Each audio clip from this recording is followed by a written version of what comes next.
명절 주간을 맞아서 많은 사람들을 만나게 될 것이고, 또 오랜만에 형제 가족들을 만나게 될 것이고, 또 못 만나던 친구들도 많이 만나게 될 것이어서 삼겹줄이라고 하는 전도서의 말씀을 통하여 교훈을 좀 잘 받기를 바랍니다.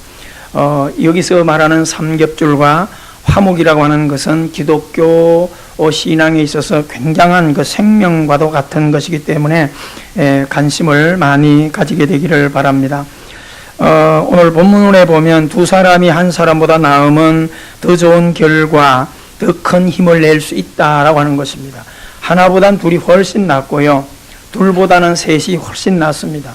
그래서 성경에도 보면 두세 사람이 합심하여 기도할 때 하나님께서 그 우리의 기도를 응답하신다, 그런 말도 있습니다. 그것은 두세 사람이 뭉치면 하나님이 응답하는 그런 뜻은 아니에요.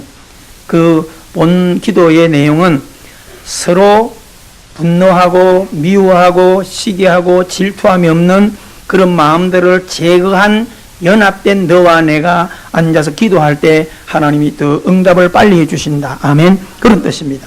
그러나 어쨌든 우리는 연합하고 화목한다는 것이 하나님의 기쁨이라는 것을 기도하게 되기를 바랍니다. 아멘. 우리가 사람 인자를 이렇게 쓰지요. 또 야외의 자연 속의 공원 같은 데 가면 소나무들이 이렇게 자라는데 그 나무들을 옆으로 이렇게 키우는 것들이 있어요. 또 정몽주 그 선생님 묘소에 가도 소나무를 바르게 크게 세웠는데 희한하게 이 소나무가 정몽주 그 선생 묘를 향해서 이렇게 45도 기울어져 있는 게 있어요. 꼭 누가 시킨 것처럼 이렇게 경외하는 마음을 가지고 있는데 그냥 놓으면 쓰러지니까 쐐기둥을 가지고 딱 받쳐놨어요. 그리고 보면 사람이 인자입니다. 여러분, 우리가 이 땅을 살아갈 때 사람은 혼자 사는 것이 사람이 아니라 서로 더불어 살아갈 때 드디어 사람이라 이렇게 칭해서 남녀가 부부가 연합하여 하나가 될 때 진짜 사람의 역할을 할 수 있다는 겁니다. 아멘. 연합해서 하나가 될 때. 오늘 우리가 왜 그러냐, 혼자 가다가 넘어지면 일으켜줄 자가 없다, 그런 말입니다. 30, 40대에는 산을 가도 큰 산을 막 혼자 뛰어다녔어요. 뭐 이 사람 저 사람 맞추려면 힘드니까 막 혼자 뛰어다녔어요. 근데 나이가 들고 60이 되면서 산에 절대 혼자 안 가요. 뒷동산도 혼자 안 갑니다. 왜냐? 겁이 나요. 몸에 질병도 있고 환경도 어렵고 예전처럼 막 그렇게 황소 같은 힘도 없고 이러니까 누가 가서 해하면은 꼼짝없이 당하잖아요. 산속에 그런 게 참 많아요. 그래서 요즘은 누가 같이 가자 이런 사람이 있으면 산에 가고 그런 사람 없으면 절대 산에 안 갑니다. 약해졌어요. 왜요?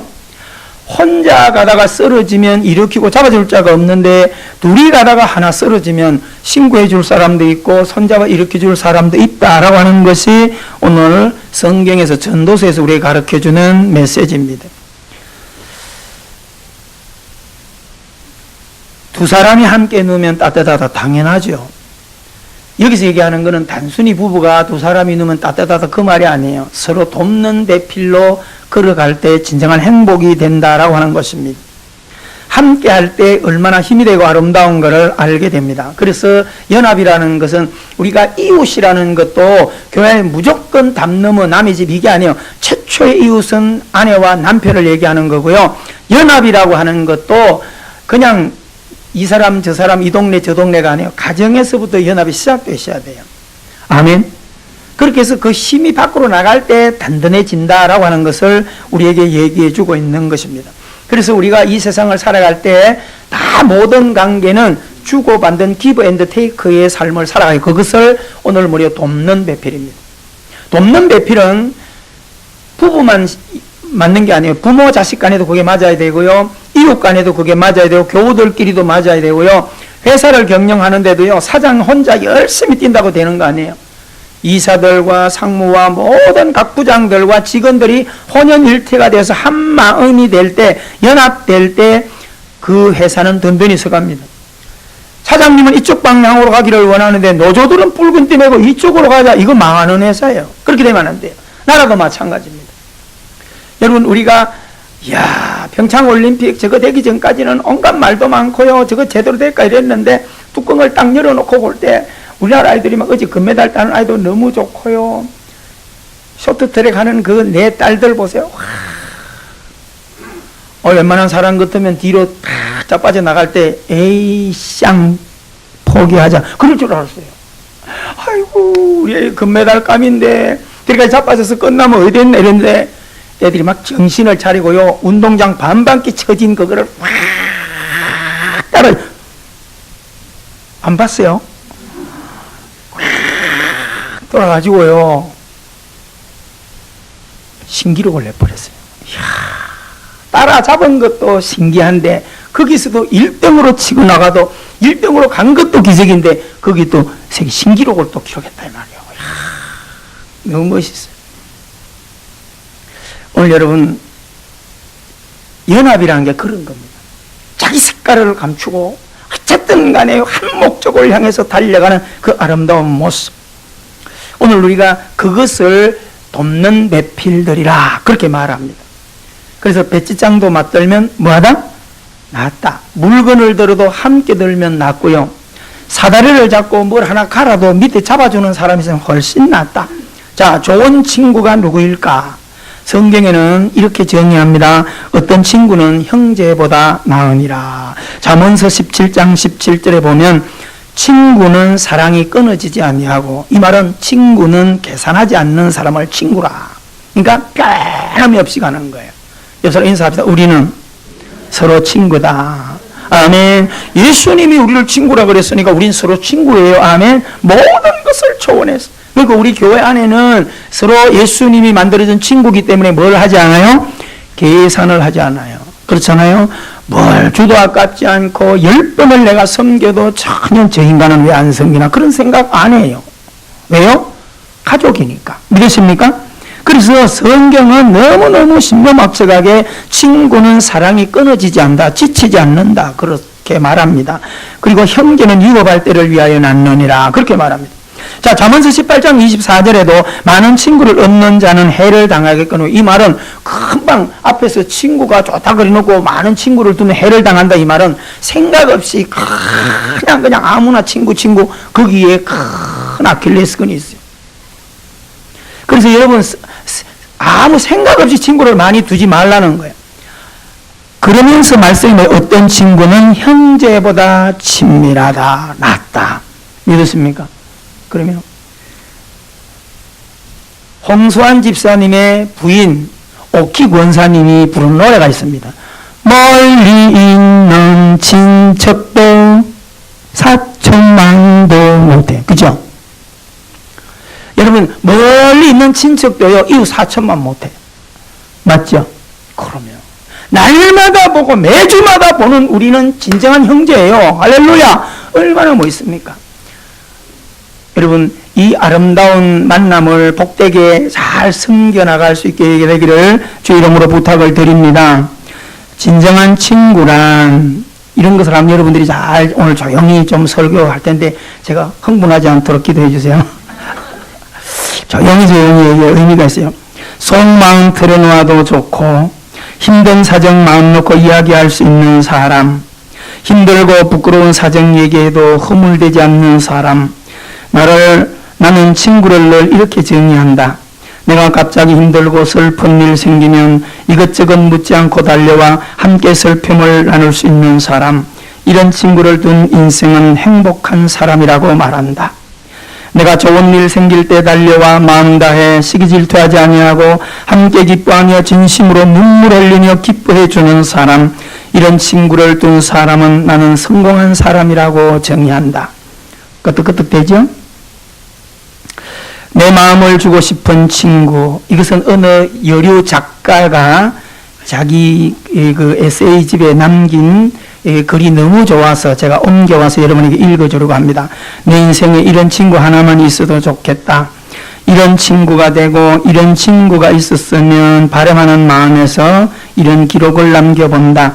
내 남은 인생 더 행복하기 위해서 생각이 깊은 친구를 만나고 싶다. 그런 친구는 정신이 건강하여 남의 아픔에서 자신의 행복을 찾으려 하진 않겠지. 머리에서 발끝까지 명품을 두르고 몇 푼 안 되는 콩나물값에 핏대 세우는 까탈스러운 친구보다는 조그만 기쁨에도 감사할 줄 알고 행복해서 죽겠다는 표정으로 목젖이 다 드러나도록 웃을 수 있는 친구를 만나고 싶다. 화장기 없는 얼굴에 빨간 립스틱 쓱쓱 문질러 바르고 비오는 날 예고 없이 찾아와서는 애호박 채 썰어 전을 부쳐 먹고 변두리 찻집에서 커피 한 잔을 마셔도 마음이 절로 편한 친구였으면 좋겠다. 때로는 억울한 일, 횡재한 일, 울다가 웃다가 소낙비 내리듯 거침없이 쏟아 부어도 그저 넉넉한 가슴으로 그래 그래 하며 내 이야기를 끝까지 들어주고 삶의 긴장을 풀어주는 큰 나무 같은 친구였으면 좋겠다. 마음 씀씀이가 비거친 하늘 닮은 친구 하나 내 우정의 빈터에 조심스레 드리고 싶다. 나도 그에게 이런 친구가 되고 싶다. 그에게 가장 믿어온 친구가 되고 싶다. 그에게 가장 순수한 친구가 되고 싶다. 그에게 가장 힘이 되는 친구가 되고 싶다. 그에게 가장 의지가 되는 친구로 나도 그의 맑은 하늘이 되고 싶다. 멋진 친구 역시 태어나지 않습니다. 멋진 친구는 서로가 사랑함으로 만들어 가는 것입니다. 진정한 친구에 대한 아름다운 이야기가 있습니다. 어느 가정에, 이건 이미 잘 아는 이야기입니다. 어느 가정에 아들 하나가 있는데 씀씀이가 얼마나 해픈지 이유는 친구가 많았기 때문입니다. 그래서 아버지가 그 친구가 너무너무 많아가지고 돈도 막 남아날 일이 없고 뭐가 그리 산만한지 맨날 친구 만나러 다니는 거예요. 그래서 아버지가 친구에게 아들에게 그렇게 말합니다. 너 친구가 그렇게 많아? 예, 무지하게 많습니다. 그 친구가 진짜 어떤 친구인지 한번 보러 가자. 어떻게 확인할 수 있어요? 나하고 같이 가자. 그래가지고 돼지를 한 마리 잡아가지고요, 멍석으로 이렇게 둘둘 말아가지고 아들에게 지게를 지웠어요. 그래가지고 아버지와 함께 일본부터 찾아갑니다. 친구 집에 찾아가서 배를 누르고 여보게 누구 아들이 왔네. 그러니까 친구 왔는가? 그래서 아버지가 이렇게 말합니다. 여보게 미안한데 내 자네 친구인 내 아들이 실수로 사람을 죽였는데 오늘 밤 좀 피하게 해줄 수 없겠는가? 그랬더니 그만 문을 쾅 닫고 들어갑니다. 아는 척하지 않고 그만 들어가 버리는 거예요. 둘째 집, 셋째 집, 셋째, 다섯, 여섯, 일곱, 100집을 다 찾아다녀도 어느 하나 친구가 들어오게 어쩌다 이랬는가 하는 친구가 하나도 없습니다. 고개를 푹 숙인 아들을 데리고 아버지가 말합니다. 아들아, 아버지는 친구 하나 있다. 그래서 길을 가서 친구 집을 가서 배를 누릅니다. 여보게 날새, 어이구 친구야 어떻게 왔는가? 어떡하나 친구야, 실수로 사람을 죽여서 이 밤에 숨을 곳이 없는데 어떡하나? 그랬더니 맨발을 벗고 뛰어나와서 이 사람은 어쩌다 그랬는가? 우리 뒷방에 빈 방이 있으니 시체를 거기 두고 밤새 같이 상의하면서 모의 해보게. 그렇게 해서 들어가서 그 돼지를 삶아서 잔치를 하고 길을 나왔습니다. 밖에 나와서 아버지가 아들에게 묻는 말이 있습니다. 아들아, 너에게 친구가 몇 명이 있느냐 물었더니 아들이 고개를 숙이며 하는 말, 아버지, 제게는 친구가 한 사람도 없습니다. 그렇게 말했다는 것입니다. 여러분, 세상의 일부 친구는 그에게 돈이나 명예나 권력이 있을 때에는 밀물처럼 밀려들다가 그것들이 그에게서 사라질 때 썰물처럼 썰려나가는 그런 간단한 말이 있습니다. 그래서 제가 자주 인용하는 말이 사또집, 악한 사또, 아이고 저것도 인간이냐 할 정도로 쓰레기 같은 사또인데도 그 권력 때문에 그 집이 개가 죽으면 문상객이 몇 리 밖에까지 줄을 선다고요? 10리 밖에까지 줄을 서지만은 정작 사또가 죽으면 문상객이 한 사람도 오지 않는다. 이건 잘못된 친구입니다. 인생은 정말 짧습니다. 시편 90편에 보면 인생은 강건하면 70이요 80이라. 근데 그 70, 80도 번개같이 날아가고 초계같이 지나가고 일순간에 순식간에 지나가 버린다. 눈 깜짝할 사이에 지나가는 것이 인생이라 그렇게 말합니다. 여러분, 좋은 세상 살면서 좋은 것들과 아름다운 삶을 살게 되기를 바랍니다. 아멘. 뭐 돈 가지고 명예 가지고 권력 가지고 성공하는 것도 좋지만은 그런 것 다 가지고도요, 벗이 없고 관계가 깨어진 사람들은 그 성공이라고 말할 수 없습니다. 여러분, 이 정치들 보세요. 헤드로 나갈 때는요, 얼마나 많은 사람들이 구름대같이 몰려져 있는데 그 권력이 땅바닥에 추락해서요, 이렇게 힘이 없어지니까요, 막 모른다, 그놈이 나쁜 놈이다, 막 다 이렇게 돼버리는 거예요. 그게 뭐요? 세월의 무상함, 세상의 무상함이에요. 오늘 우리는 반드시 믿음 공동체 안에서 신앙의 아름다운 것들을 아름답게 찾아 아름답게 만들고 아름답게 섬겨가는 우리 모두가 되기를 주의 이름으로 축원합니다. 여러분, 교우는 새로운 가족이며 형제입니다. 낯선 사람들이 타 지역을 가든지 타양을 나가면, 타국을 가면 무조건 종교가 있든 없든 교회로 나갑니다. 미국 사회도 마찬가지고 모든 나라 선교를 가보더라도요, 전혀 신앙이 없는 사람도 교회에 무조건 나와요. 왜요? 외로우니까. 왜요? 계산하지 않고 사랑하고 섬겨주니까 너무너무 좋습니다. 그러다 보면 믿음을 갖게 되고 개종하는 역사도 일어나고 있는 것을 볼 수 있습니다. 따라합시다. 믿음의 형제는 일생 같이 가야 할 가족입니다. 아멘이십니까? 옆 사람에게 그래 한번 얘기해 보세요. 우리는 일생 동안 함께 가야 할 가족입니다. 믿었습니까? 잘나고 못남이 있어서 안 돼요. 배우고 못 배우고 허물이 되어서 안 돼요. 가지고 못 가지고의 허물이 되어서 안 돼요. 하나입니다. 여러분, 우리가 세상에서도요, 진짜 벗은 계산하지 않아요. 그런 벗을 하나라도 둔 사람은 성공한 사람입니다. 신앙은 더더욱 계산기를 두드리지 않아야 진짜 사랑할 수 있는 것입니다. 왜요? 하나님께서 우리를 계산기 가지고 사랑하지 않았으니까. 아멘. 예수님께서 당신을 주시고 십자가에 죽으시면서도 진정한 친구로서 우리에게 계산기 없는 사랑을 우리를 섬겨주시면서 나는 너희의 친구가, 그렇게 말씀하셨습니다. 할렐루야. 그래서 화목된 가정, 화목된 교회는 잘 되게 되어 있고요, 하나님이 복을 주신다고 시편 133편에 말하고 있습니다. 아멘. 얼마나 감사합니까? 여러분, 시간 우리가 섬겨갈 때 교회 안에도 여러 가족들이 많지만은 그 안에도 보면 목장이 묶여져 있습니다. 목장은 소그룹 가족입니다. 할렐루야. 또 그 뒤에 부서들이 있습니다. 남전대, 여전대 부서들이 있는데 그것은 조금 더 확대된 가족입니다. 아멘. 너무너무 사랑하셔야 돼요. 그런 사랑을 해가면서 거기에서 삐그덕대고 거기서 서로 돈 몇 푼 때문에 따지고 뭐 더 내라 덜 내라, 왜 난 더 내야 되냐, 막 그런 소리 하면 안 돼요. 이 사람 인사합시다. 그런 소리 하지 말고 언제든지 내가 더 하도록 기회 주세요. 아멘.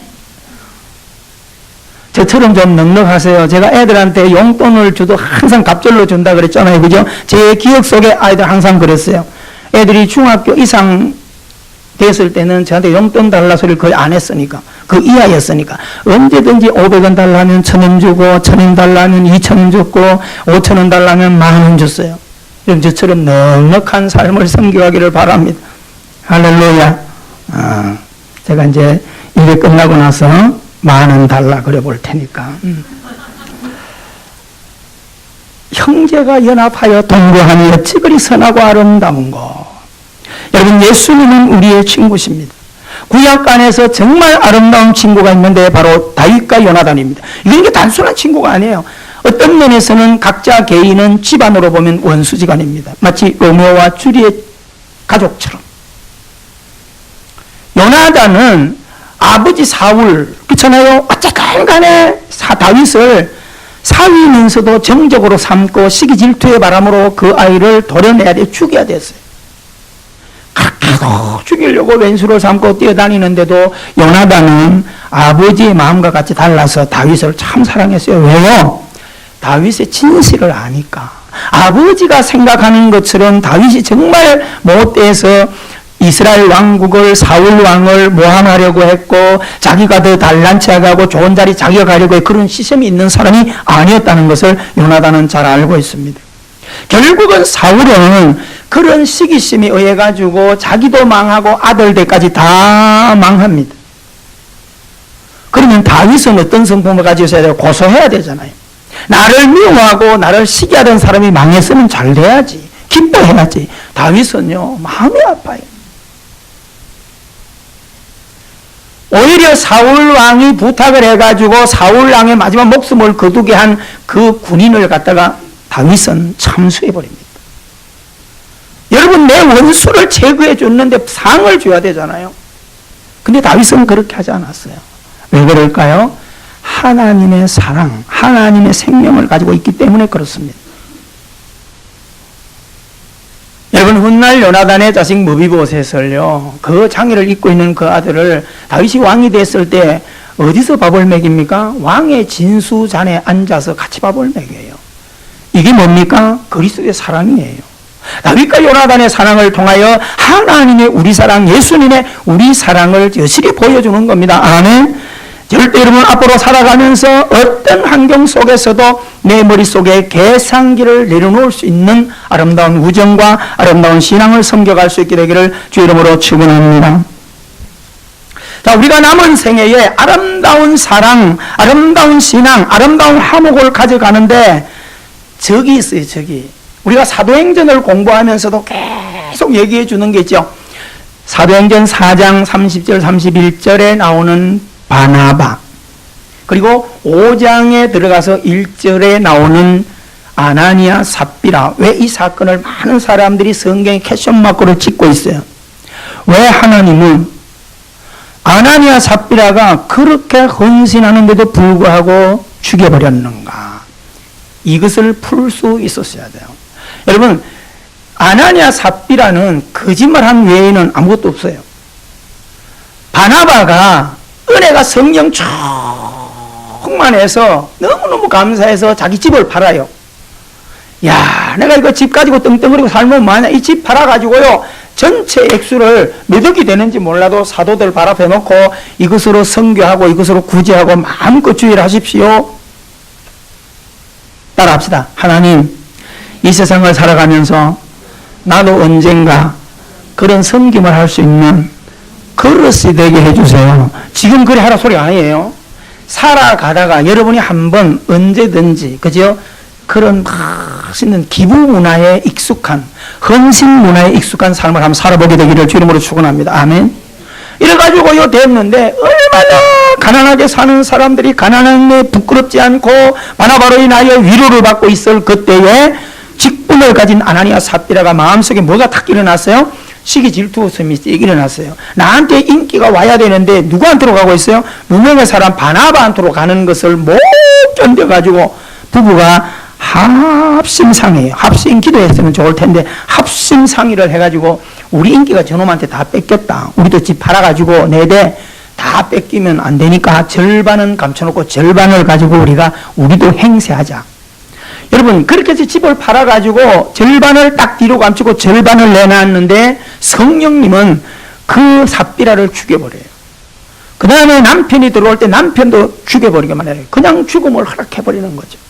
여러분, 여기에서 우리는 아이러니를 생각해야 돼요. 왜 하나님은 우리가 볼 때 집을 팔아가지고요 반을 바쳐도 얼마나 큰일한 겁니까? 감사해야 되는데 불구하고 왜 그를 죽게 했을까요?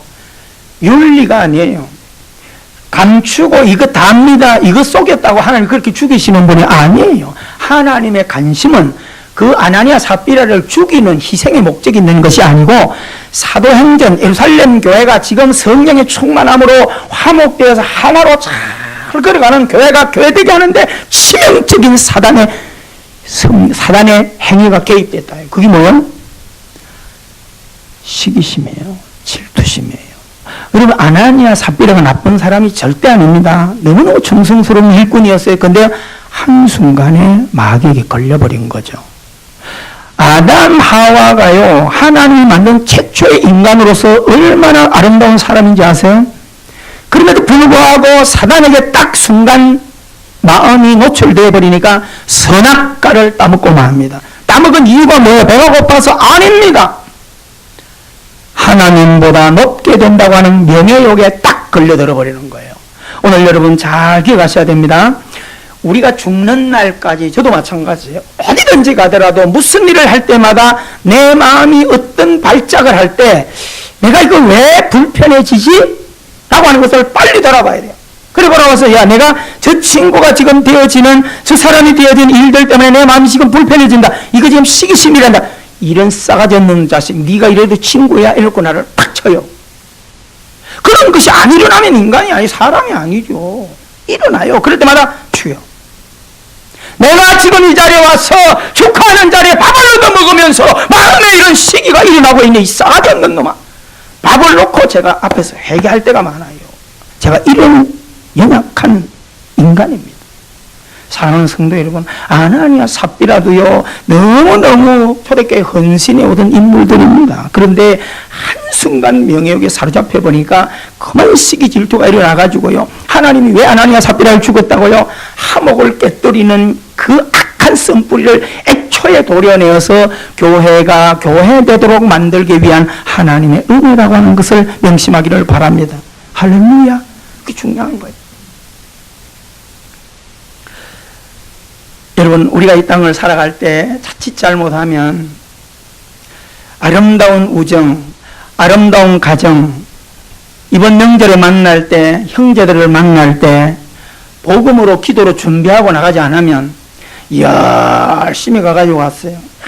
어른들 형제들 섬기려고 뭐 세뱃돈도 말이요 몇만 원씩 넣어가고 딱 갔는데, 가서 먼저 가서 막 부침개 찢고 막 명절 셀 걸 다 했는데 한 형제가 안 오네. 이게 그래가지고 전화가 와요. 아이고 동서, 아이고 형님 가고 있는데 차가 왜 이렇게 밀리는지. 일부러 늦게 나왔거든, 일 안 하려고. 그리고 핑계 대는 거 다 알아. 여러분 그렇지 마이? 여러분 그렇게 하지 마이? 미리 갈 사람들은 가가지고요 남들보다 1등해. 그래가지고 시어머니한테 뭐 형제들한테 가서 미리 용돈 주고 이렇게 줬어. 그래서 일은 다 했다. 다 끝나고 난 뒤에 도착한 그들이 와가지고요 선물 이따만 거 가져와서 안겨주고요 용돈 넉넉하게 져버리고 이러니까요 모든 가족들의 시선이 누구한테로 가요? 늦게 온 그 형제한테로 다 가서 네가 최고 내리돼 버리는 거야. 그때 마음이 막 이렇게 되지 않아야 돼요. 아셨죠? 그거 시기 질투심을 못 다스리면요 우리 하나님을 믿는 사람이기 때문에 좀 넉넉한 마음을 가지고 와야 돼요. 늦게 와서 깨부리는 동서나 늦게 와서 깨부리는 형님이나 그냥 순진하게 아이고 그래요 형님 천천히 오세요. 그래도 사고 나면 큰일 납니다. 내가 막 이런 다 할 때는 걱정하지 말고요. 그러다 대고 형님 변명하지 말고요. 그러면 큰일 나요. 그냥 다 쏘아주면서 그냥 넉넉하게 천천히 오세요. 이래야지. 우리가요 짜장면 배달 오면 다 모르나요? 아직도 하고 있으면서도 아이고 금방 갔습니다. 그리고 다 알아요. 세상은 그렇게 사는 거. 근데 우리는 너무 분석하지 말자고요. 아멘? 따라합시다. 적당하게 눈 감아주고 적당하게 쏘아주자. 그래야 이게 여러분 지킬 수가 있어요. 어떤 쪽에 있어도 머릿속에 계산하지 않게 되기를 바랍니다. 아멘? 넉넉한 마음으로 섬겨가는 그런 명절 되어서 여러분 가정이 좀 행복하고 그리고 형제들을 만날 때 좀 넉넉하게 섬겨줄 수 있는, 할렐루야, 말도 이왕이면 넉넉하게 하고 절대 누구 험담하지 말고 그 늦게 왔는데 또 와서 요만큼 성공한 걸 가지고 막 우리 아들이 이번에 막 이따만큼 성공했다. 또 그런 거 듣고 나면 어떡해요? 그만 명절 끝이다. 그만 그렇게 하지 마세요. 아이고 우리 집안에 인물 났대. 아이고 내가 집에 가면 우리 형님 집안에 아이가 이렇게 했다고 자랑해야지. 좀 이왕이면 그래 줘봐. 아셨어요? 따라합시다. 내 배가 꼬이는 것은 사촌도 아니고 믿음의 가족도 아니다. 진짜요? 세상은 누가 잘 되면 배가 아프고 사촌이 땅 사면 배가 아프고 이런데 예수 믿는 우리는 절대적으로 배가 아프면 안 돼요. 아멘? 응? 좋은 자리 데리고 믿습니까? 우리는 좋은 자리 있으면 형제를 밀어내주고 하고 여러분 그 과정에 궁뎅이 미는 거 그래 우승하는 거 맞죠? 다 손내봐요. 다 손내봐. 그래가지고 시작. 야, 저 그거 보고요, 오늘 설교에 영감을 얻었다니까. 진짜 형제는 뭐야? 엉덩이 밀어주는 거다. 그죠? 여러분, 그거 쇼트트랙 하는 거 한 번 더 보세요. 이번에 예선했잖아요. 결승할 때 보세요. 뭐 할 때 성공합니까? 남을 밀어줄 때 성공하는 거예요. 아멘. 옛날에 우리는 밀어주는 척하고 궁뎅이 잡아 당기는 잘했잖아요. 이 인간이. 여러분 그렇게 살지 마세요.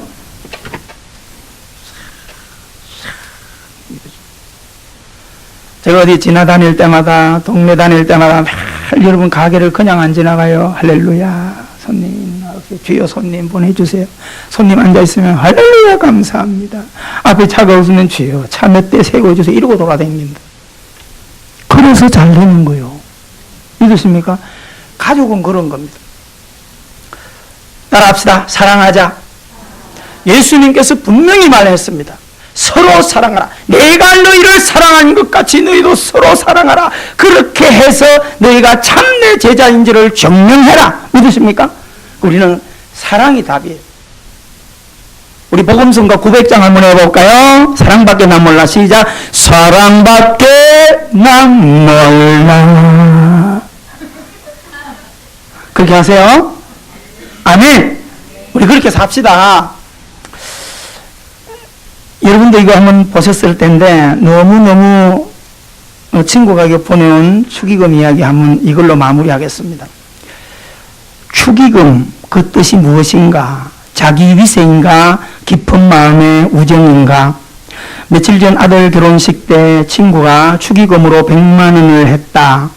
그때는 친구가 너무 고마워 콧등이 시려오는 걸 겨우 감정을 눌렀다. 친구에게 항상 감사한 마음으로 살았다. 그런데 며칠 전 그 친구로부터 아들 결혼 청첩장을 받았다. 왠지 기쁜 마음보다 걱정이 앞섰다. 하루하루 살기에도 빠듯한 삶이기에 어떻게 축의금을 챙길까 걱정이 앞섰다. 마누라와 상의한 결과 일수돈을 내서라도 축의금 100만 원을 해야 한다고 결정했다. 축의금이란 축하로 주는 돈이기 이전에 상부상조한다는 뜻이란다. 일수 얻은 돈으로 후련한 마음으로 결혼식장에 갔다. 친구는 악수를 하면서 연신 와줘서 고맙다고 했다. 바쁜 중에도 안부까지 물어줬다. 정말 아내와 나는 일수돈을 얻어서라도 빚을 갚게 된 것이 참 잘했다고 했다. 그런데 며칠 후 집으로 등기 우편이 배달되었고 발신인이 며칠 전 친구에게 온 것이라 웬 인사장을 등기로 보낼까 뜯어봤더니 문익은 친구의 글이었다. 이 사람아,